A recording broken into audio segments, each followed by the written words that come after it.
Well, thank you, everyone. I appreciate having the opportunity to speak to you about Astrolab.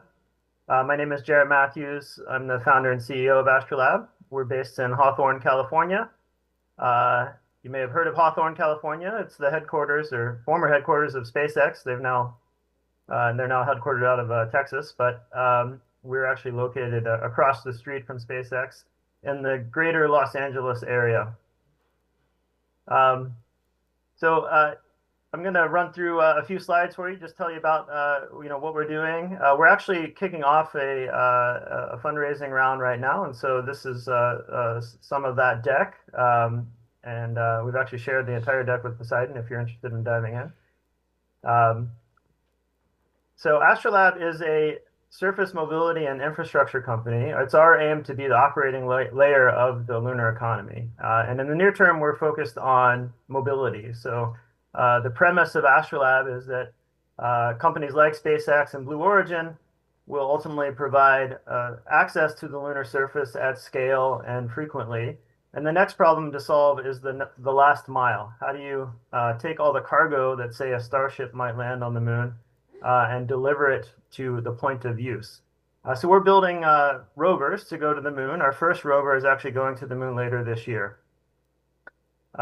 My background is broadly in this space robotics realm. I spent 10 years at the NASA Jet Propulsion Laboratory working in the robotic vehicles group. And there I worked on missions like Spirit and Opportunity that went to Mars, Curiosity, and a number of other mobility systems to explore the solar system, including the moon. After 10 years at JPL, I moved over to SpaceX and started up their spacecraft mechanisms team. I was responsible for the docking system that Dragon uses to dock to the International Space Station, as well as all the other mechanisms on their spacecraft.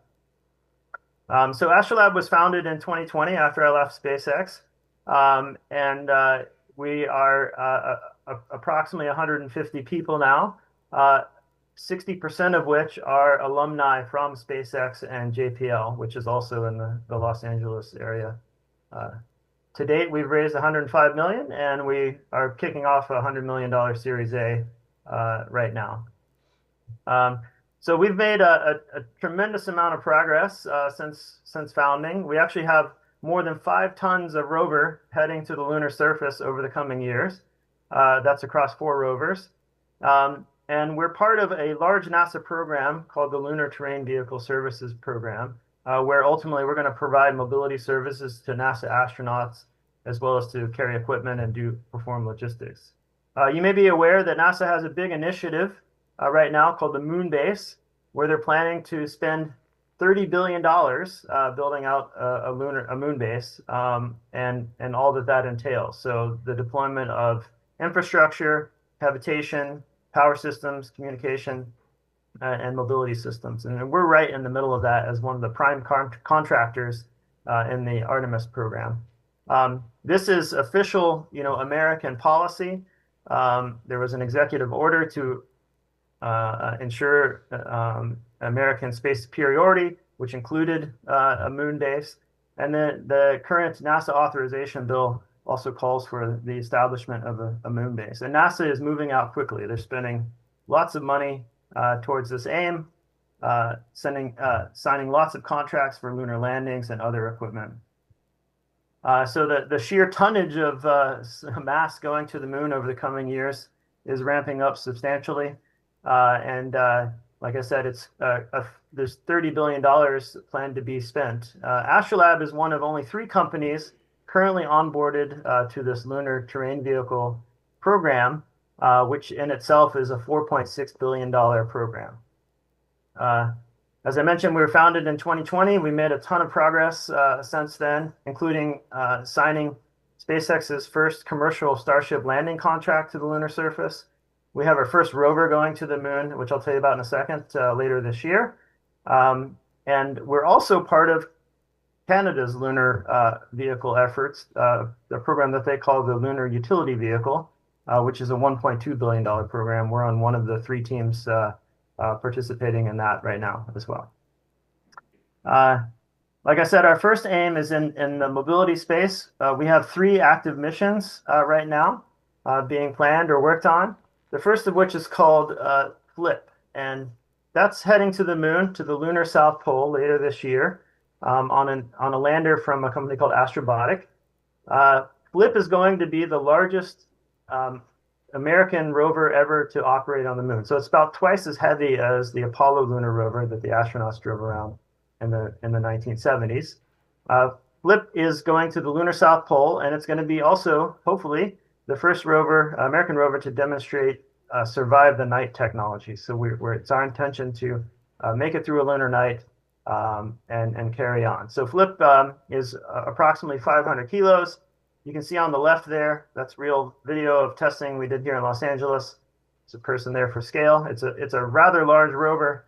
It has a pretty exciting means of getting down to the lunar surface, down these very steep ramps off of the lander. You can see there's these black straps around the back tires. That allows us to essentially rappel our way down to the lunar surface off of the lander. When the straps unravel off of the tires, we're free from the lander and we can carry on with our science objectives. This mission is unique in that it came about when NASA had their own rover that they canceled that was supposed to go on this lander, and we ultimately beat out a bunch of companies to take over this space and take advantage of this ride to the moon at pretty favorable economics.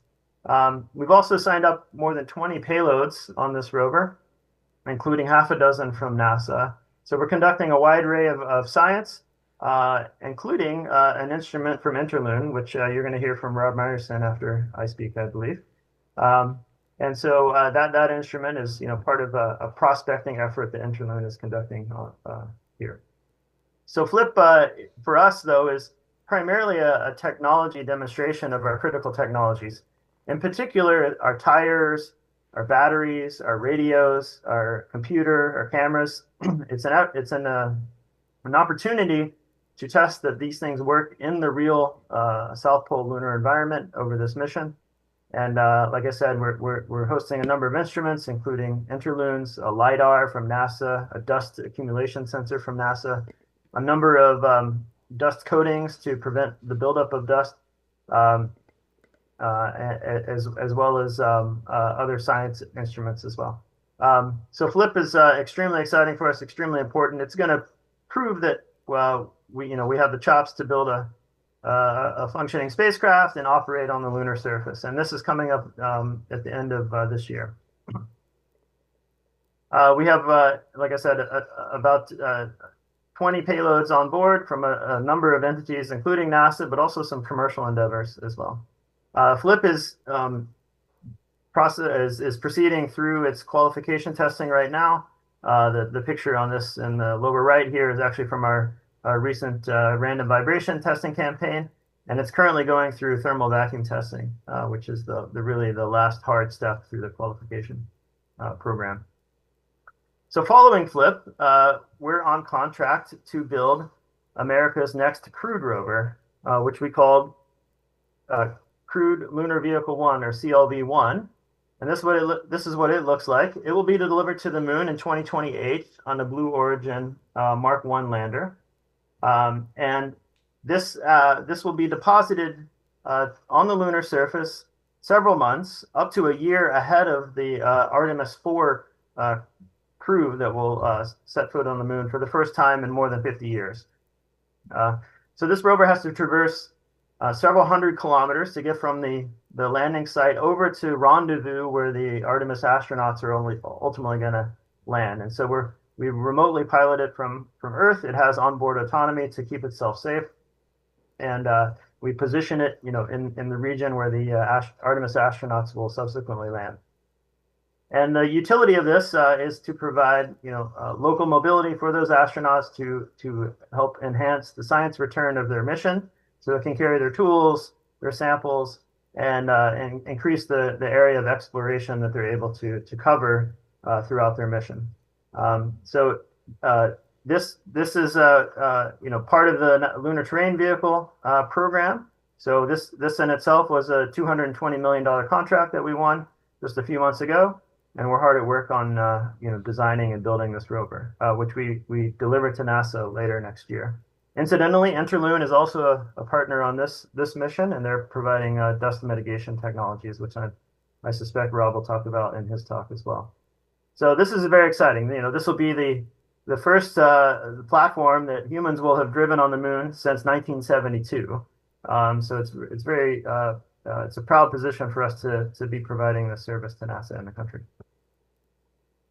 So following that mission, we have a third rover that we call Flex. Sorry, I'll just point out on this slide. We ultimately rose to the top of this program. There were many competitors from a lot of names you probably have heard of, including Boeing and Intuitive Machines and others. And so we're now one of only 3 companies who are onboarded to this larger program, and one of only 2 companies who have active contracts. So ourselves and Lunar Outpost. So following the crewed lunar vehicle, it's our intention to send this platform that we call Flex. So Flex is the Flexible Logistics and Exploration Rover, and it's a utility rover to serve a wide array of customers and use cases on the lunar surface. And so Flex is designed with a modular cargo interface that allows us to pick up and put down different cargo, different implements, and achieve a wide array of different objectives. So we can conduct science, deploy instruments, deploy payloads, perform assembly and maintenance tasks. But the most exciting in my mind is the deployment of large-scale infrastructure, particularly power and communications infrastructure. So deploying solar power towers, rolling out cables, building landing pads. So I like to think of Flex as the Caterpillar or John Deere tractor, of the lunar surface. So the aim here is to really use Flex to establish the critical foundational infrastructure that will be the underpinning of ultimately the lunar economy. So this is going to unlock the ability to do water ice mining or helium-3 collection or support tourism or science or exploration with this platform. And we're really excited. So what you're seeing is actually video of our terrestrial prototype, which includes all of the functions that I've described, as well as a robotic arm that can do a multitude of things. So Flex is capable of moving about 2 tons on the lunar surface. It's going to be able to traverse 1,000+ kilometers as well, and like I said, cover a wide array of use cases and customers.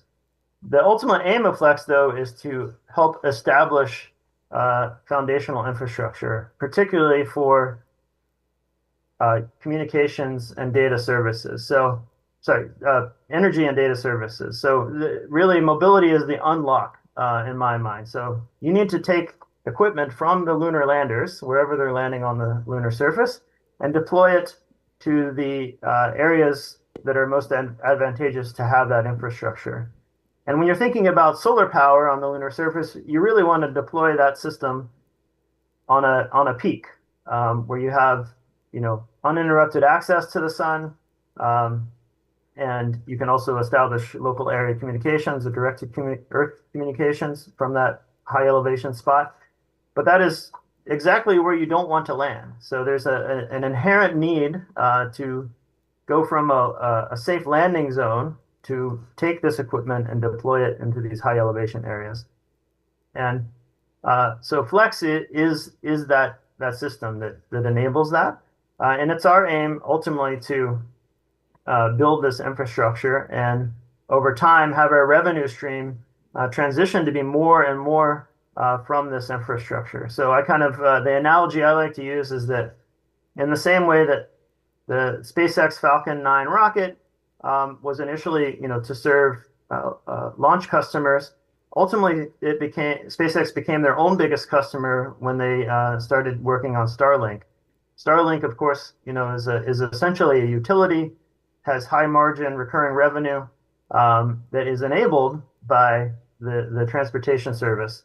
So we have a similar playbook here. So we're starting with the transportation service, but the ultimate aim is to go towards this high margin recurring revenue. And we're doing that through a system that we call Lumis.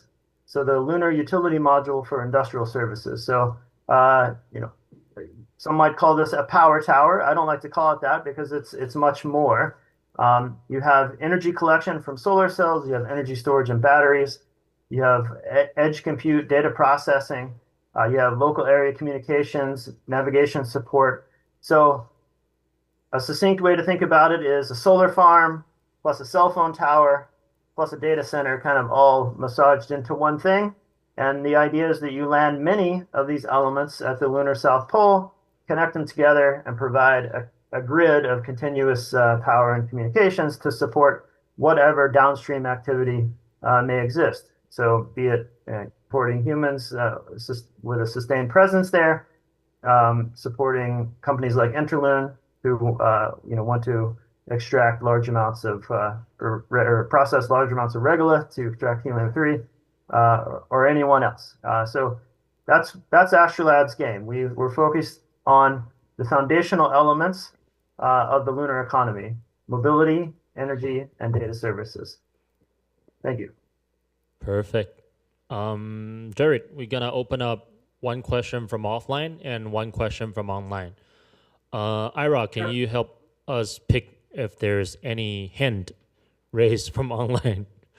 If there's any question from our audience from online. Whoa, there's almost 100 people. Yeah, I'll do my best to figure out how to First come, pick first a serve. hand. Yeah, whoever can raise their Use hand. the react thumb icon or raise hand icon if you would like to ask. Or just speak up. I don't see any thumbs. 或是线下的朋友们有这个 question 吗 for Jared? Yeah, okay. Yeah, wait a second. You might need to speak to this microphone. Maybe you can come. Yeah, of course. May I know how do you deal with thermal management of the batteries, especially during the night, like the late night of on lunar? That's I think, very. That's an excellent question. So across all three platforms, our means of surviving the lunar night is firstly we have a lot of onboard energy storage. So we have very large batteries, a lot of capacity. But going into the night, we hibernate. And the irony of operating on the moon is that you're at times you're at risk of overheating, and other times you're at risk of freezing. Sometimes both at the same time, depending on if something is in sunlight or shadow. But the primary means through which we survive the lunar night is by modulating our heat loss. So on top of each of these rovers is a radiator. That's how we reject heat out to space when we're normally operating. But in each case, the solar array can actually fold down over the radiator and block its view of the sky. So this limits its ability to reject heat out into space. So when we're going into the lunar night, we fold the solar rays down over the radiator. It essentially turns down the heat loss. And then we use the stored energy in the batteries to keep everything above the survival temperature before the sun comes up again. Thank you, Jared. All right. Also, thank you, Justin. Online, I see one hand up. I'm sorry I can't read your name. Yes. But go ahead. Oh, this is and I have a question because I heard that you want to establish about a data center on the surface about the moon, but I'm curious about how did you get the data from the moon to Earth? Because the data rate is very, very huge. So how's the communication between maybe would you like to launch a satellite between the moon and Earth? Yeah, so we're principally focused on it's probably better termed as edge compute. So to your point, the bandwidth back to Earth is very limited. So it's important to not send all your raw data back. So if you have all these systems operating, multitude of rovers, habitats, et cetera, producing, lots of telemetry, the idea is that you can store it, reduce it to insight rather than raw data, and only send back the insight. So you save your bandwidth back to Earth by sending high quality insight rather than a bunch of raw data. Ultimately, though, on our roadmap is to have high bandwidth optical comms links from the lunar surface, from the top of these towers back to Earth as well, so we can increase the bandwidth over time. Okay, thank you, got it.